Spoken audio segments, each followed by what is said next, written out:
Welcome back to another episode of the Know Your Power podcast. I'm your host, Julia Renee. I'm Gabriella Fortune. And I'm Kendall Grayboff. And today, guys, we are going to be talking about a serious topic. Yes. So we are going to be so trigger warning before, and I'll let Kendall take away kind of what we're talking about and the purpose behind it. And yeah. I think trigger warning is that we are going to be discussing eating disorders. You can probably tell by the title. So like obviously within your own boundaries, if you're struggling with something and certain things do trigger you, we apologize in advance. We're just going to be kind of going over our own stories and everything. And I know that hearing other people's experiences can be a good thing, but it can also definitely trigger an eating disorder if you already struggle with one. I think also saying that we are clearly not doctors. If you are struggling with anything, seek out professional help if you feel that that is what you need. Also just like seek comfort in friends. We'll talk about what we kind of did to get out of it, but either way, this is just our own story, our own experience. We are not professionals. Good. Yeah. Thank you for that, Kendall. You're welcome. So we're going to kind of first talk about my story and how I led to struggling with binge eating, and then Kendall's story. And then which is really cool about having Gabby here is that she's going to be here so she can learn how to be there for her friends that struggle with it. Yeah. So there's a lot of times where we'll talk about this a little bit later, where there's a lot of shame and guilt around having an eating disorder to where you don't feel like you can reach out to anybody. And people that are on the other side and don't struggle, they don't really know how to be there for the other person. And so I think that can be really beneficial for people listening that have a partner that struggles and how you can be there for them. But for me, at least, a lot of you already kind of know my story, so it'll be a little bit shorter. But I honestly didn't realize that I had this problem until I was 22, and I'm 25 now. So from 15 till 22, I struggled with a binge eating disorder, and I thought it was just normal. And I now realize that the cause of the binge eating disorder, and I'm saying that word a lot, let's just say BED, I was a wrestler. So I've been extreme dieting from 15 to 25. Yeah. So if you guys don't know anything about wrestling, it's very similar to bodybuilding to where you have to cut down.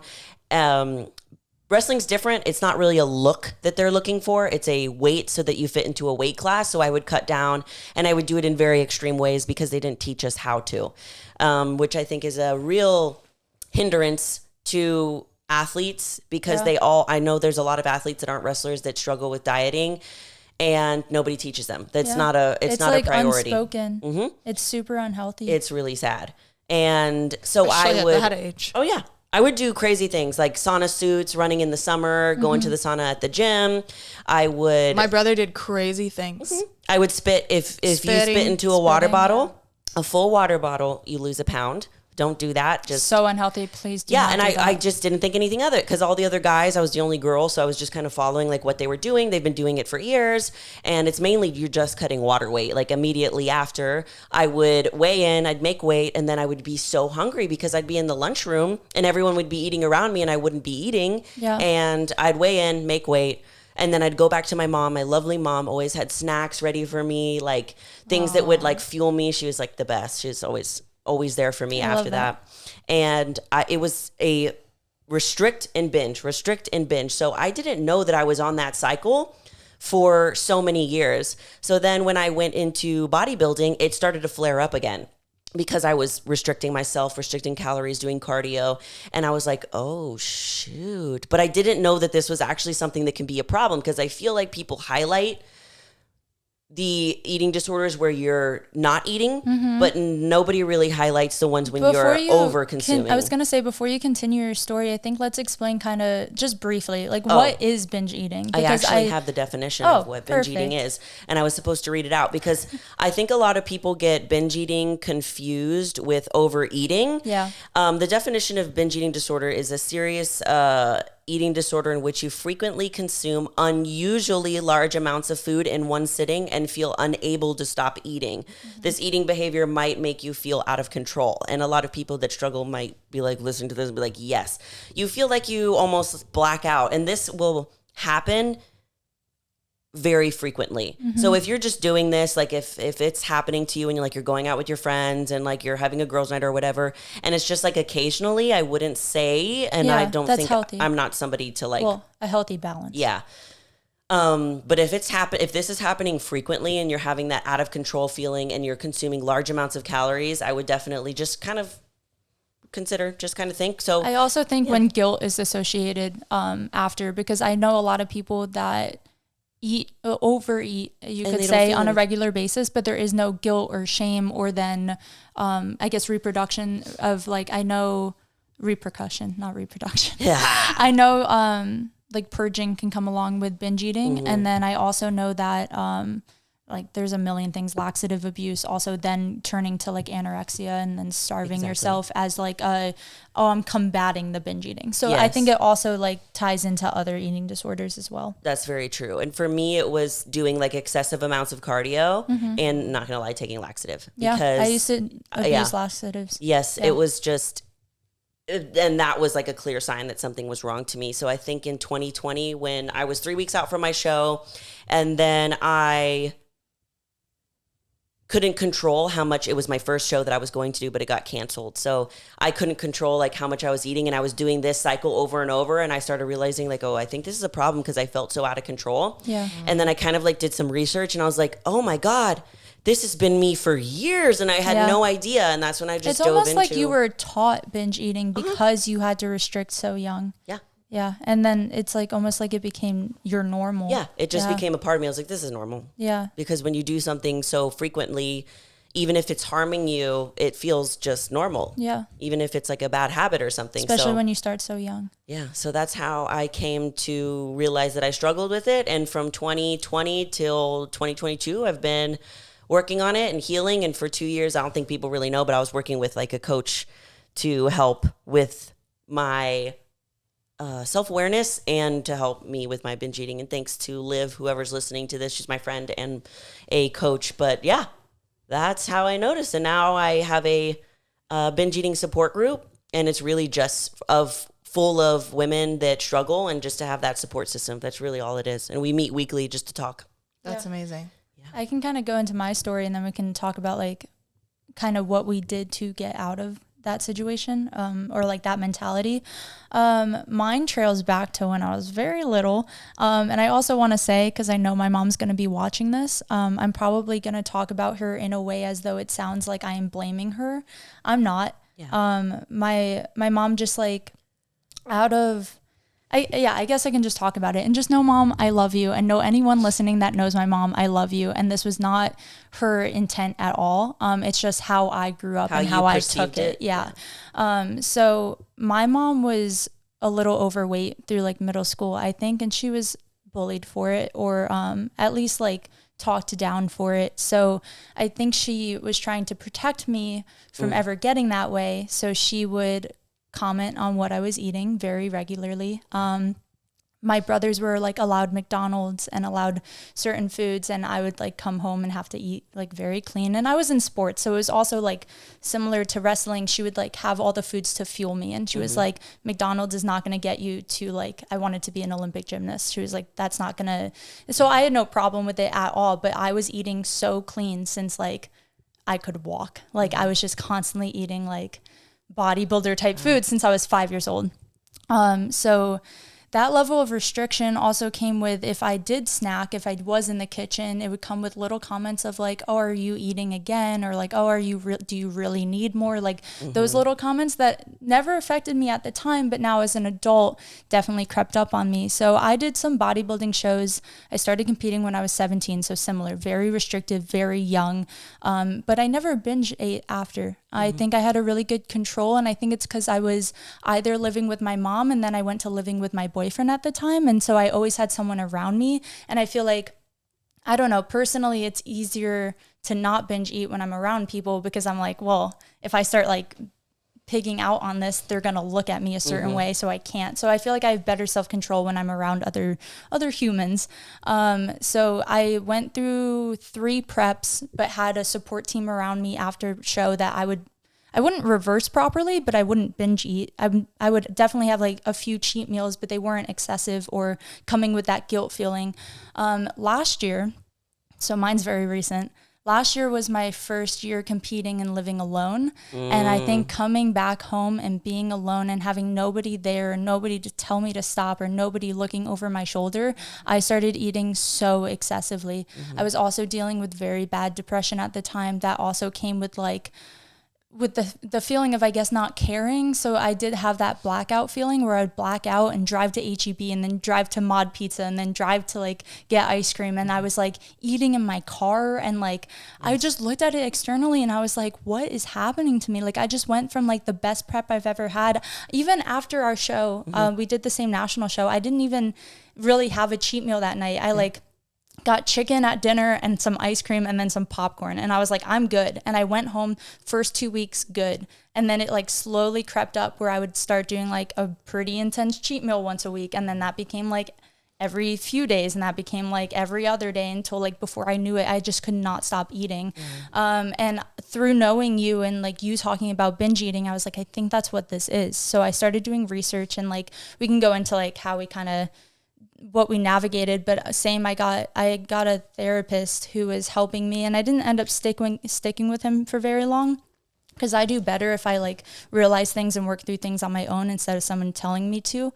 But yeah, that's what made me realize it was honestly like hearing you and your story. I was like, oh my gosh, that's what I'm going through. And then I almost felt this like embarrassment because I'm like, Julia's my friend. And like, I know this is like something she's gone through and I couldn't even tell you I was going through it.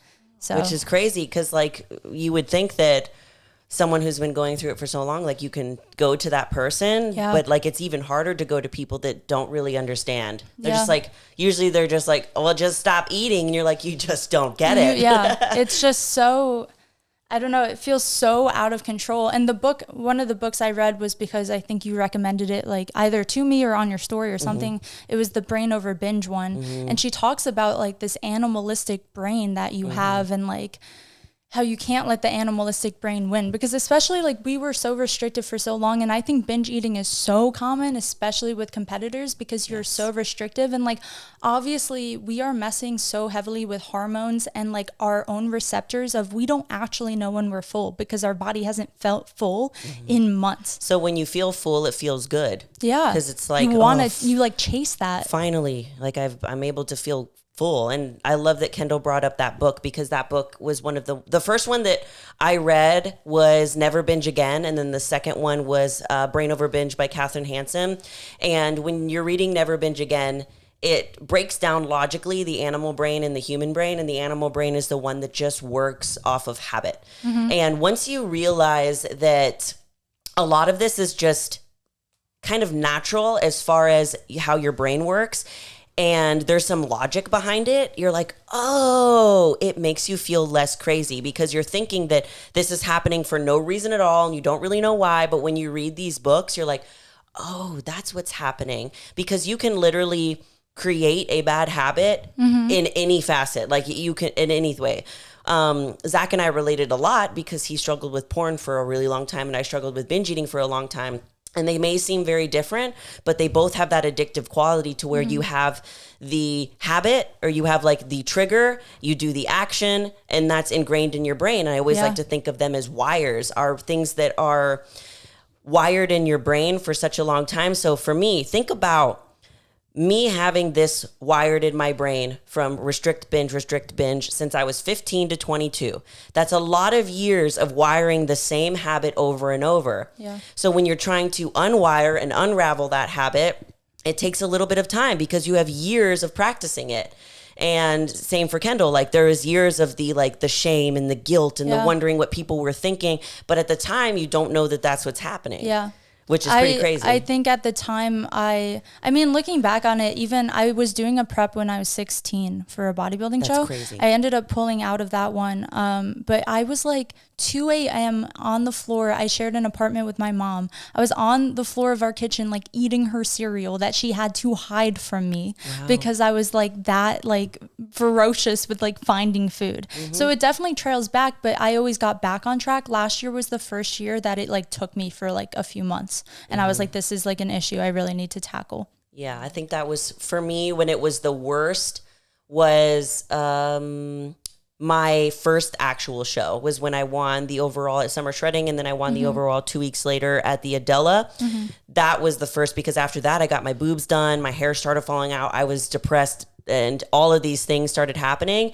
And you're right, when you are depressed and you struggle with eating disorder, it's just that much worse. It's that much harder to climb out. Did you take comfort in food? Because I think that was a big part of it. Was comfort, because when you're sad, it's like, okay, I can't really get this from anybody else, so maybe food can do that for me. And it might do that for you for that short period of time, for sure. But then, like, I definitely had an emotional tie that, like, food will help me feel better. Like, even I remember, like, my first breakup when I was like 14, which was like the stupidest thing ever. But I immediately went, like, I think I said it out loud to my brothers. I was like, it's okay, I'm just going to lay in bed and eat snacks all day. Because that's, like, what I saw on TV. And I was like, yeah, it's, like, weird that that's, like, what's pushed towards us when we're so young is, like, oh, like, eat ice cream and lay in bed. That'll help. And it's, like, that then just makes you feel worse about yourself. And then you're just going to fall down a hole of that. Exactly. Yeah, and that's not really, it's not doing anything, like, productive. Like, the actual productive thing to do would be, like, to talk about it. Yeah. Or, like, instead of just hiding. Instead of just, like, hiding behind food. And yeah, I've definitely done that plenty of times. So now, like, that you guys have kind of heard the story on how each of us got to where we were, I think it's beneficial to talk about what we did and what we currently do to fix it or to help it and to aid it. And like we said, if you need to reach out for help, please do so, because it can be really helpful. Before we go into that, do you have any questions? I have a few. Okay, you go for it. Do you feel like there are men and women that struggle with Yes. disorder? For sure. I've had a lot of men reach out to me that struggle with it. Me too. A lot of male bodybuilders too. And they have also told me, because body dysmorphia also can very much so influence binge eating, that reach out to me and they feel like they can't speak up or talk to their guy friends about it because it's like more unspoken for men. So I think women, at least, like, we feel a little more comfortable speaking about it because we know other people deal with it. Guys have a harder time talking about it. Because girls are already in the feminine, so it's normal for them to act feminine, vulnerable. But for men, I bet it's a lot harder. And when you're binging, are you binging like is it like an all day thing, or is it like just like one time out of the day? Like, how is it different for everybody? Mine would be mostly at night. I feel like I would be like, oh, okay, I'm doing really well. I had a really good breakfast, really good lunch, and then dinner would roll around, and then second dinner, and then third dinner, and then fourth dinner, and now it's like 12 a.m. and I'm still eating. Like, it's like I had a limit until I didn't, and a lot of that came with free time too. I had the most free time at night, so I would just sit there and be in my apartment and know I had like snacks and stuff in my pantry, and like, it was a constant act of like literally like locking myself in my bedroom and being like, don't go out there. You know, when you go out there, you're going to eat. Sure enough, I would go out there and eat. And then that came the guilt. Yeah, I agree. I think it's for most people, it's like at night thing, especially like if you're alone at night. Yeah. Because there's just something about the nighttime where it's kind of like eerie and lonely and quiet. And it's just like, and a lot of people always say, how do I deal with nighttime cravings? And the most of the time I think that those happen is because that's when you have the most time on your hands. When people forget to eat, and because they're busy, they're working during the day. And then afterwards it's like, okay, now I'm just sitting here in front of the TV. What am I going to do? Yeah. Eat. Exactly. Dang.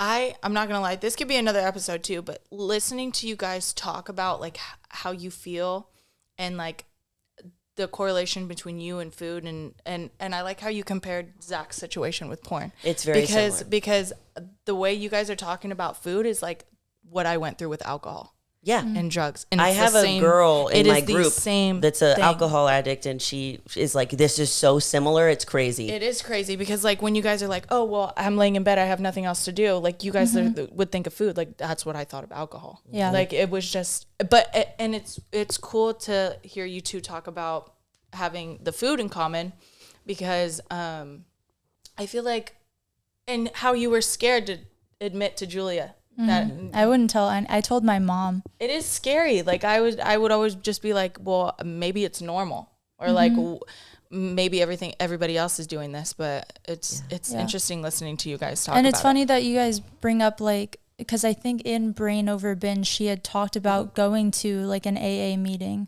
or her counselor was the same that taught like AA. So I think there's definitely a tie. Any sort of obsession or like, or fixation on a certain thing that you think will fix a certain problem, I think can tie And I don't together. mean to be disrespectful. I'm just saying it because this is my brain. When you guys are talking about food and like not being able to stop, like in my head, I'm just like, dang, like that's really crazy. I've never felt that way. A lot of like people I cannot even imagine like doing that, and not in a bad way. Like I just really can't imagine it. And then I'm just like, wait, I literally do that with alcohol. Like it's the same thing. It's just a different substance. It's I don't even know. It's a different high. What I would do too is like to help people understand like how you feel.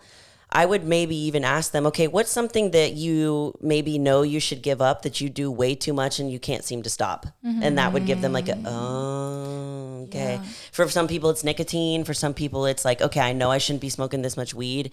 And it's like every day you're just like high all day, every day. And it's like, okay, well that I'm never fully clear. You know, there's different things that this can go into. So for me, that girl that was in the binge eating group, so she struggled with alcoholism first. And the thing about having kind of like that addictive personality, she's realizing now that she transferred it to binge eating.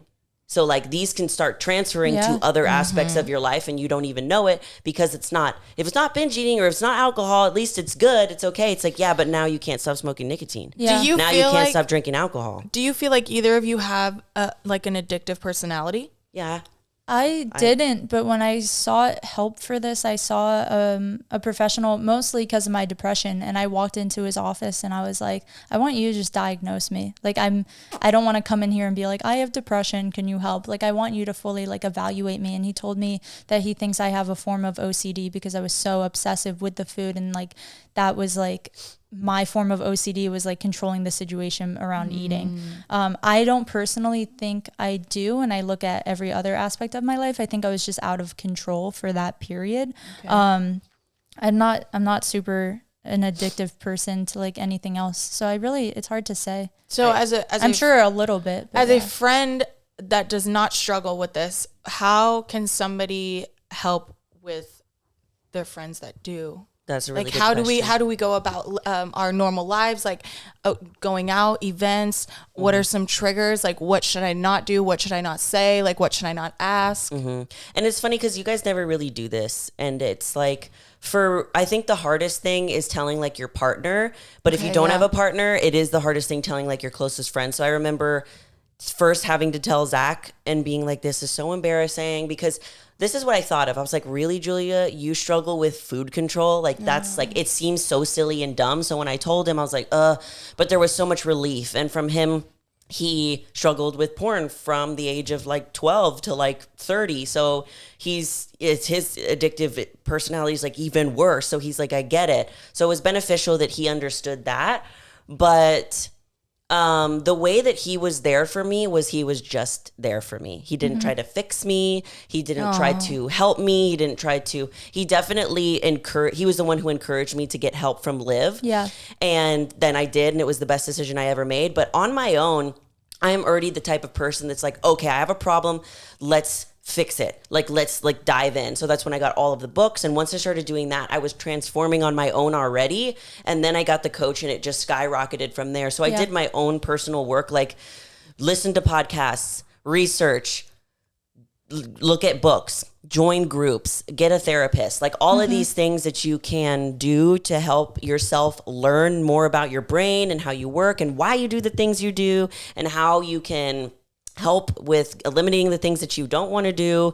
But I do remember there was a couple of times that Zach would make a comment that would trigger that. And I would tell him, sometimes I wouldn't. It would take me a really long time because I didn't really know it did, but he did not know he was doing it. Do you remember any of like your specific triggers or things that would trigger you today? Yeah. So there was one time where I was in off season and I was just getting over that hump of like being super depressed and everything. And we had a night where we were eating something fun together and then and I went back I think I got like another scoop of ice cream or something like that.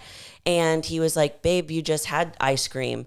And when he said that, So I was those are like like the comments that bring me like back to my mom when I was and little. I was already like, if he did that now, I'm so much stronger now that I'd be like, oh, it's fine, blow it off. But then I was literally just coming out of it, and it felt like someone punched me in the face and was like, you were doing so good, and then you just failed. Yeah. And I was like, oh man. And I literally was like, I kind of looked at him and I like put it down and I was like, okay, this is hard for me to say. I was like, but you saying that and the way that you said it, this is how it makes me feel. Yeah. It makes me feel even more guilty, more shame, like I need to hide and that I'm doing something wrong and that I have failed. And he was like, oh, like he didn't even know. Most people don't even know. It was just and like, he's in the space he's like, babe, too. we just had ice cream. Like, come on. He was like, it was just like that. And he knew that.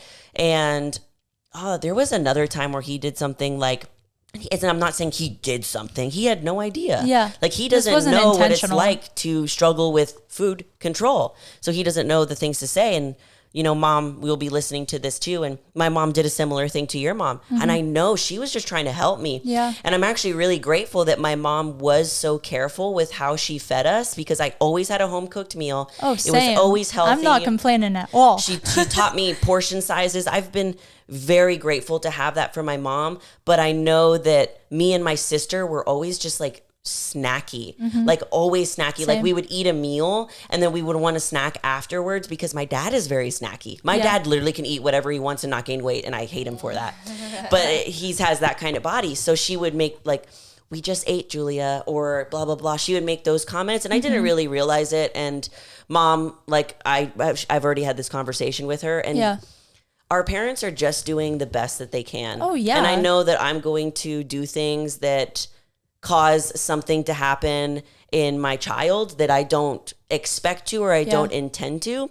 But she taught me a lot about like portion control, listening to your hunger and stuff like that. But those comments that friends can make, and I know a lot of girls get this with like their friends, like, girl, like you just ate. With us, none of us do that to each other because like we're just like, hey, girl, do you? You guys like, encourage, you guys like encourage me to eat more, and I love it. Yeah, well, listening to you guys talk about it, it's just like I've always looked at food as fuel. Like I've never seen like snacks or anything. I guess I didn't really snack. Like I think having you in my life has made like it much easier. Food is so good for you, and I think like when you're working as hard as we do in the gym, like we need food. Like we need that fuel. Like we need the nutrition to help us keep going. Yeah. So I've never looked at food as a bad thing because it fuels your body. Spending more time with you guys has definitely helped. I will say similar to the way that you like I guess got comfort with Zach and like that's who you went to and told about. I had my mom. So that's why I said like I love you in the beginning is like she worked through it with me. I was going to therapy once a week and my therapist was all asking a lot about my childhood and my relationship with food back then. And that's when I was realizing that I had brought those little comments into my adulthood. I would call her after every single therapy session and she like cried and I would cry and she would feel so bad for like putting me through that with quotations because she didn't mean to at all. Exactly. And I feel like if anything, it just made our relationship better because at first she didn't get it at all. She was like, I don't have that problem. I like can't relate. But like, she was like, sign up for therapy. Like I can help you pay for it if that's what you need me to do. Like she was just trying to be there. And by the end of it, I think she understood like very, very strongly where I was at mentally and like saw exactly what I was going through and from, and a lot of it she could see was from the depression and she was blaming herself for a lot of it, and I was like, this has nothing to do with you at all. That's what I don't want my mom to think is that like I am this way because of you, because all of us are responsible for our own upbringing no matter what. It doesn't matter. And there's one thing that Ed Milet says about like children specifically is things are caught, not taught. So even though my mom wasn't like really trying to teach me anything like around like that area, I caught it. Yeah. And I brought it on with me. You know, too. You see so much and you just know so much. That's why your relationships are the way you are, because like how you observe, it's just caught, not taught. Your parents might not be like, this is what you need to do, this is what you can't, but you just pick it up without even knowing it. After therapy and learning and doing everything I could on my own and slowly getting out of it and slowly making many accomplishments, like I told you guys like a few weeks ago, even like, because obviously I'm out of it now, and I would say my relationship with food is like 98% good. There's the 2% where like I know little things and tips and tricks that I've brought now into like my good relationship with food. Like I will not buy certain snacks because I know I will eat all of them. So just for my own sanity, I'm just like, okay, I just won't buy that snack. Or if I do, like I'll eat what I want, throw it out, because I know that if I keep it around, like it's gonna be on my brain still. Exactly. That's that 2%. But what else do you do that helps? That helped you get out of it, or that you still do currently? I'd say currently still tracking like accomplishments. I was like, guys, I kept a box of cereal in my house and it's been there for 2 weeks. I remember. I was like, oh hell yeah, because I get that. I was like, oh. I know it sounds silly, but it's like, it's not. I used to eat a whole box of cereal in one sitting, like within an hour. And now that I can make it last like a week or two, I'm like eating it healthily. And I will say, like, you two have impacted my viewpoint of food so much, because when I was going through it alone, even though I thought I was like having a better relationship, I was still restricting myself very aggressively. And being around you guys and watching you, like, after a leg workout, I would usually go home and have like a rice cake. Oh, heck and no. you guys like you guys like you guys eat and you make me feel okay to replenish our muscles. Like, that's what you gotta I do. feel like that's a viewpoint that I never had. So it's nice being around like two other strong women that like, specifically like Gabby, even like the way that you do say like this is fuel. I'm like, I have never viewed food as fuel. I always viewed it as like a means to get to my desired physique. I never viewed it as like this is gonna make me healthier or feel better or fix my hormones, and that's what it is. Like food really is at the end of the day like a necessity, and we're getting vitamins and minerals and like energy from it. And I was always so restrictive or so binge eating. Like I was never a healthy in between, and I feel like I'm finally there. Oh, that's amazing. I feel like another thing I've implemented recently is intuitive eating. I mentioned I've been cutting. I don't track a single calorie. I don't measure a single thing. I eat whatever the fuck I want when I want it. I'm just like, I'm not eating until I'm full, and you're also eating good food too. Yeah, like it's very clean, whole food too. That's what I've noticed. I have like a lot of turkey and chicken, and I'll just like mass cook a bunch of food, and then like I don't even make meals out of it anymore because I don't want to measure anything right now. That restrictiveness of like I have to eat this. Yeah. Because it's also like makes you feel like you're prepping for a show, and that's a different mindset. Yeah. Mm-hmm. I love that. One thing that she's saying that she's doing is like intuitive eating, and I guess I am too at the same time right now. But the one thing that I want to point out is it's crazy to me that intuitive eating is a segment of a type of eating, because intuitive eating is just eating. It's just eating. It's just being normal. This is what's just crazy. Like we're born, and when we're kids, and I was saying this to someone the other day, I was like, we're born and we're kids, and we eat when we're hungry and we don't when we're not. And it's just so normal. We don't think about it. And then as we grow up, people make comments. We start dieting. We see how our body's looking in mirrors. We compare ourselves to other girls. Things start changing to where those cues start getting fried, and we don't just eat when we're hungry, and we start to restrict. And that's what's crazy to me, is that how can intuitive eating be a sector of dieting? And it's like, it's because we need to go back to how we're supposed to be eating, and that's just eating. We're just like so corrupt. And I feel like for the rest of my life, I could look at any food and tell you the exact calories of that food, because it's just so in my brain. And that's something too I've really tried recently, is like I'm not reading nutrition labels anymore, because I know a rough estimate. Like I've been doing this for years. So I'm taking the approach of like, okay, I know this is a couple hundred calories. That's okay. I'm going to eat it. Like it's fine. Yeah, I love that. I've noticed like, I'm not really looking at the labels that much anymore. And it's funny because I actually looked at the label yesterday. I looked at it and I was like, wait, I don't care. Yeah. I was like, wait, I forgot I don't care. I don't care. And I want to say like a big fear I had, I think, was like, oh, once I start eating normal, whatever the intuitive, which is normal eating, I thought I was like gonna rapidly gain weight and like have all these issues. And I was telling you guys, like, I think in the last pod or before we started filming the last pod, like I'm eating whatever I want, and this is the best I've ever felt. Like my skin is doing so much better. I feel a lot healthier. I am losing weight because I'm like still conscious of like somewhat my calories, but they're way higher than they were when I was restricting. And like, I don't know, I just think it's crazy that like as soon as I started feeding my body, it's like oh wow, we've wanted this forever. Yeah, like my metabolism's actually getting it's happy. healthy. Yeah. I feel like maybe also it might be because you're less stressed about what That to too. eat, when to eat it, how much to eat about Yeah. it, because it's like, just whenever I'm hungry, I'm hungry. Yeah. Because like right now, like my stomach is hungry and I'm like already like intuitively like, okay, I'm feeling something a little bit savory. Like that's kind of how I go about things. Yeah, and I'm like, same. how hungry am I? Like these things, I have tools out the booty for binge eating. And if you're in my binge eating support group, I have all of them. I'll have it linked down in the show notes on how to join, but there's a tools section with every single thing that I've come up with, that I've taught, that has helped me. But like one of the ones that has been helping me a lot recently, and is actually not mine, it's a guy who struggled with binge eating reached out to me and told me this tip. So whoever you are, thank you so much, but it's been helping me a lot. So the main thing is when you are going into like a binge eating episode is you're not mindful. That's what that blackout thing is. Yeah. And all of this is literally just mindfulness. It's being the thinker of your thoughts, literally just analyzing the things that go into your head instead of letting the program run. And so that alone is a huge shift that will literally skyrocket you, is just being the thinker of your thoughts. So say the thoughts are bubbling up inside my head of like, I want to binge eat, blah, blah, blah, blah. Analyze them. Think about them. Okay, wait, why do I want to binge eat? Oh shit, I just had a fight with my boyfriend. Yeah. I'm feeling really lonely. I'm really anxious at work. Like just analyzing that in general will get you so far. And once you put a little bit of logic behind it, it makes you feel less crazy. Mm-hmm. But the one thing that I do, and I was teaching it to Josh, I taught it to Josh, is you place your hand on your stomach when you're eating. And you can do this so kind of sneakily, no one will really see, hand on your stomach, and you just kind of like breathe in, breathe out, and you want to feel, okay, from a level of 1 to 10, how full am I? 1 being not full, 10 being the most full. What you want to ideally be at is like a 7 or an 8. That's where you want to be. And that's where satisfied is. Mm-hmm. I don't think the word full is a good word to use.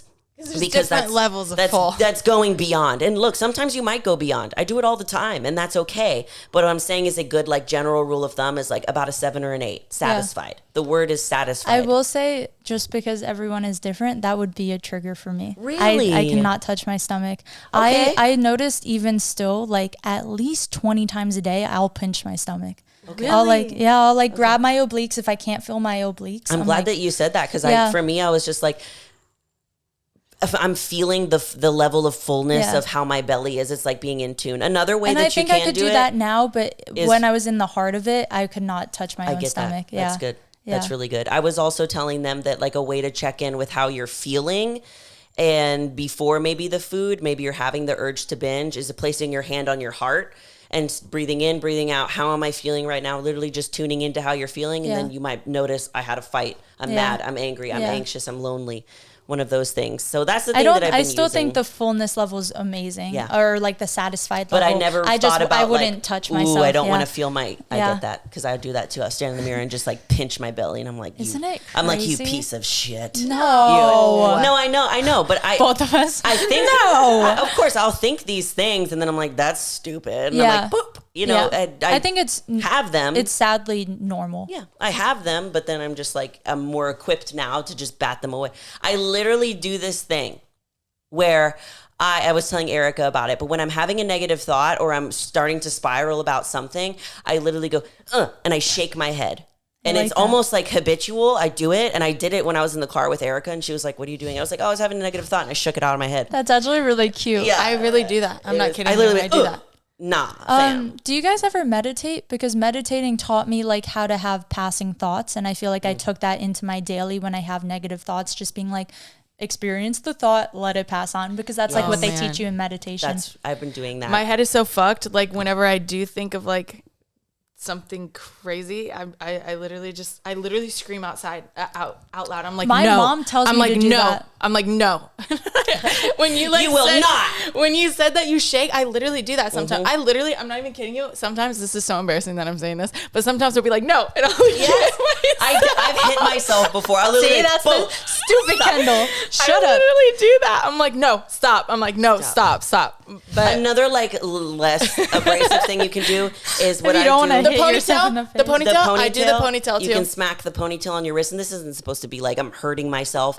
It's more so also to wake up your animal brain that is on repeat, that is on its program, and to alert it to hey, pay attention, be present, something's happening. Yes, I have gone to like a few PTSD groups, and one of the counselors there was saying that trick is just kind of just like distracting your brain from whatever you're kind of thinking that like at that moment. So like if I'm having an episode, or if I'm having like a little flashback or anything like that, like I can just do that, or I just scream at myself no and just stop thinking about it. I was having like, I don't even remember what it was. I was having bad anxiety like a month or two ago. My mom was like, you're going to have to drive to, have you guys been to Mount Bonnell? I think is what it's called. It's like a little walk hike thing, pretty view. She was like, you're going to drive there when it's like close to closing, so like 10 p.m. and you're gonna stand on top of that mountain and you're just gonna scream. Aww. And she was like, you're gonna yell, like, because I think a lot of my anxiety was coming from like a PTSD type situation that I never dealt with.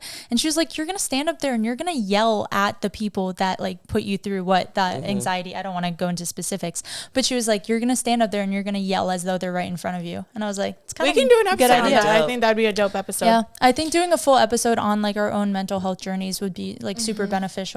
I like talking about it. I'm more, the way you're open about binge eating is the way I like to be open about like depression and anxiety, just because I've been dealing with it longer and I have more experience with it. Same. Binge eating was something that like looking back I've dealt on a long time, but really became prevalent like a year and a half, 2 years ago. Mine was like, oh crap, you've been doing this from 15 to 22. Wow, you have wired this routine for so long. Okay, let's unravel this shit.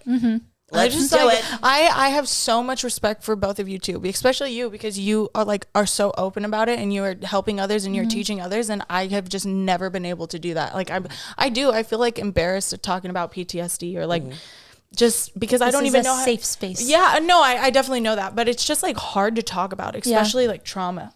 Because I get that would be a lot harder. You don't want to like relive those moments, or you don't want to. I don't know. It's weird. Like I'm trying to bury them on my own. Yeah, bringing them back up. What? But honestly, not talking about it is like so much. And I did it for a really long time. It was so much hurtful. Yeah. Than like just not talking about it at all. So. I thought I was even gonna get emotional on today's podcast, but I think I'm good. But I do think if we did a full mental health one, like I would probably. I did. When you were talking about your mom, and even when you were talking about your mom, I was like, being a mother, you really do just want what's best for your that you can with the knowledge that you have. And like, I think all of us had great moms, so it's like hard to. Yeah. And like my mom was one of the first people that I remember I was so depressed and I was ignoring her. I wasn't messaging her, and I was doing some shopping therapy at the time, and I was on the phone calling her, and I just started crying. And if you know me, like I don't cry. My mom knows that as well. And I was just like, just so sad, and I don't know why. Yeah. She was one of the first people that I told, and she can like tell. She's like, I could tell like you've been MIA. And I was like, that's just what I do. Yeah.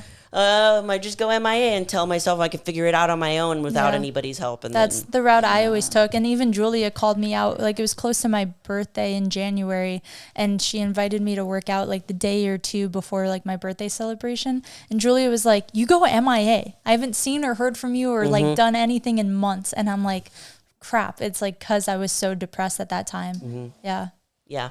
And like the thing is one thing that you were saying before brought up something to me. Oh, I forgot. On the pod? Yes, you were saying something just recently.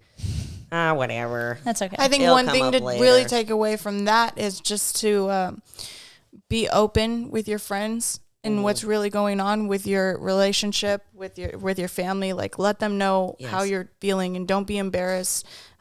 Because we do, like, everybody really cares about you, and people love you, and they're going to support you no matter what. And if something comes up to where they don't understand or they don't support you, that's okay, because there's people in your life that do. Yeah.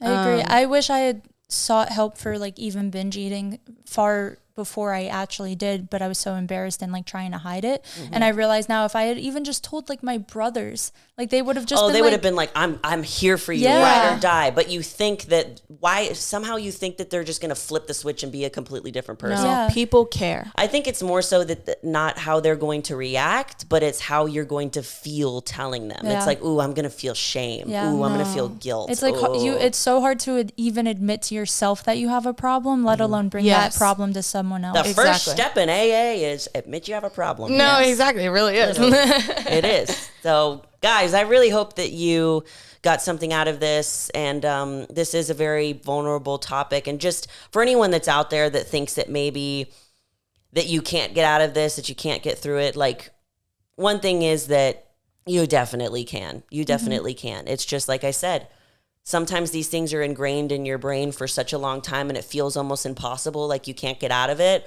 The visual that I like to give is like you're at the bottom of a well and it's so dark you can't see the light at the top. But if you slowly start crawling and once you get halfway, there will be a little bit of peak of light. And once you see that, you just know, but you have to keep crawling. Yeah. So that's really all this is. Patience and practice. It's such a long process. Over and over and over again. And like I said, we have that group for women that are all going through the same journey. I've had all of them open up. All of them are getting better. Again, I'm not a doctor. It's literally just a safe space for you to open up to people if you don't have anyone in your circle that you can't open up to. So you're not alone. You're not crazy. Trust me. You're just human. Yeah. You're not crazy. You're just human. It's so normal too. And it's unspoken. And I guarantee, even if you don't struggle with it yourself, you probably know someone who does, even if they haven't told you. Yeah. I feel like everyone at least has one person in their life that deals with some sort of eating disorder. So also if it's not something you can relate to, if you're in Gabby's shoes, like just let them know you're there. You don't have to draw attention or be like, hey, I think you have an eating disorder, but just let them know if they are going through anything that you're there for them. Literally just being there is enough. That's all Zach did for me. Like literally, he would just hold me while I cried at night, and I didn't really know why. And that's all he could do because he couldn't make me do anything. He couldn't help me. He didn't know exactly what I was going through. He was just there, and that's all you can do sometimes is just be there, and that is enough. What did you say?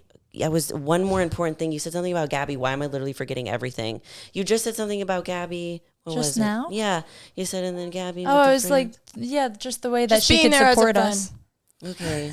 Julia has problems. Julia needs sleep. Yeah. We're all a little sleepy this morning. Jesus Christ. Yeah.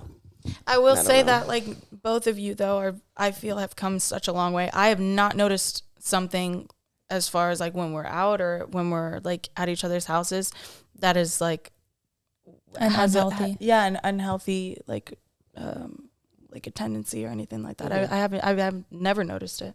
So I think that years of I think both of you are doing amazing. Inside, I'm like chill.